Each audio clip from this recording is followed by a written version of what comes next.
Hey Izzy, thanks for reaching out. I figured I would just make you a video going over these two questions, and then afterwards, if you want to see more examples of these, kind of one similar to this one, number 5.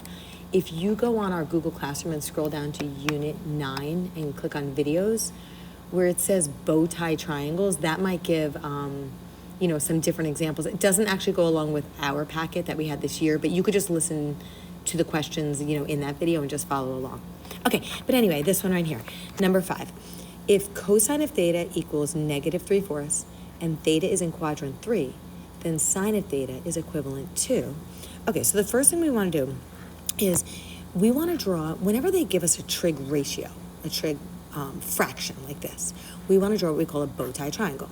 So we draw our x and y axis, and because this says here that we're in quadrant 3, no matter which quadrant you're in, you're always going to start you're going to really kind of start your triangle at the origin and go diagonally out into that quadrant, and you'll always connect it to the x-axis.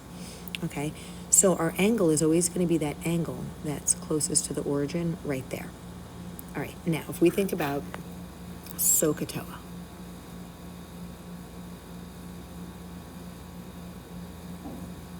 So here they tell us that cosine, first of all, is negative, which makes sense, right? Because if we think about all, that's an A, sorry, students take calculus in the third quadrant, right? Cosine is negative, only tan is positive here. But anyway, cosine is equal to adjacent over hypotenuse. So the adjacent would be 3 and the hypotenuse would be 4. So adjacent to this angle is right here. So this is where the 3 would go. And then the hypotenuse is our longest side, so we could put the 4 right there, right? Adjacent over hypotenuse, adjacent over hypotenuse. And then you'd have to do the Pythagorean theorem to find this side. So if we did a squared plus 3 squared equals 4 squared, we'd have a squared plus 9 equals 16.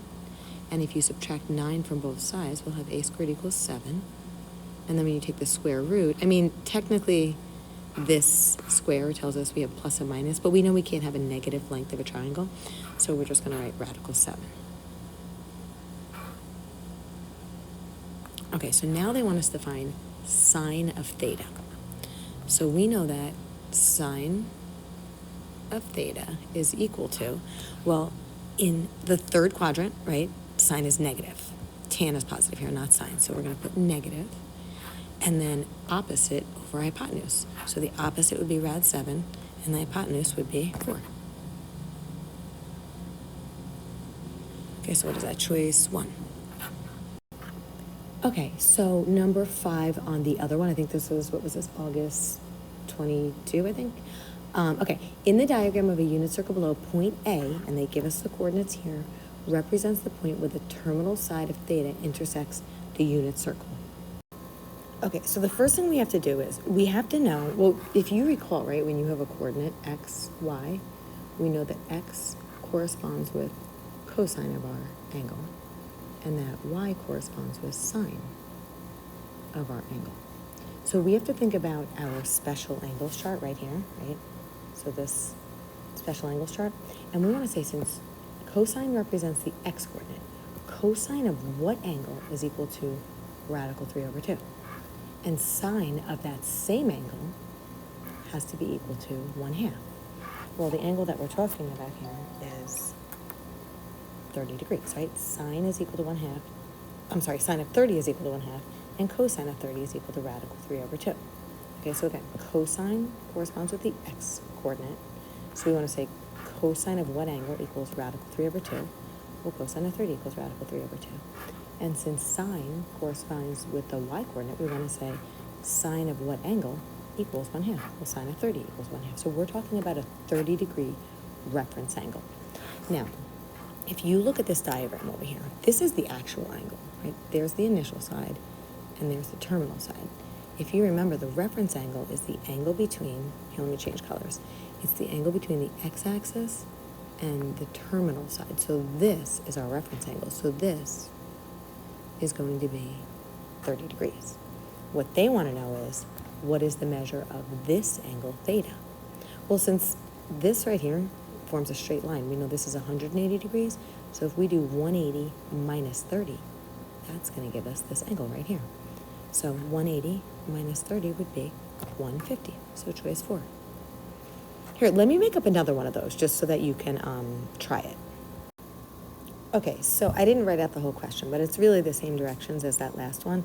So we have the unit circle, which means this circle goes out 1 unit in each direction. So this would be the point 1, 0, 0, 1, and so on. Goes out 1 unit in each direction. And we have an angle, theta, whose terminal side passes through the point A. And these are the coordinates of A. So if you remember, cosine of our angle corresponds with the x-coordinate, and sine of our angle corresponds with the y-coordinate.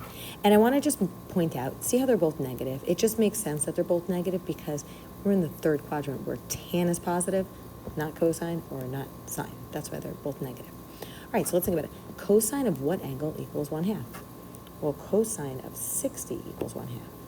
And then since this is the same angle, sine of that same angle equals radical 3/2.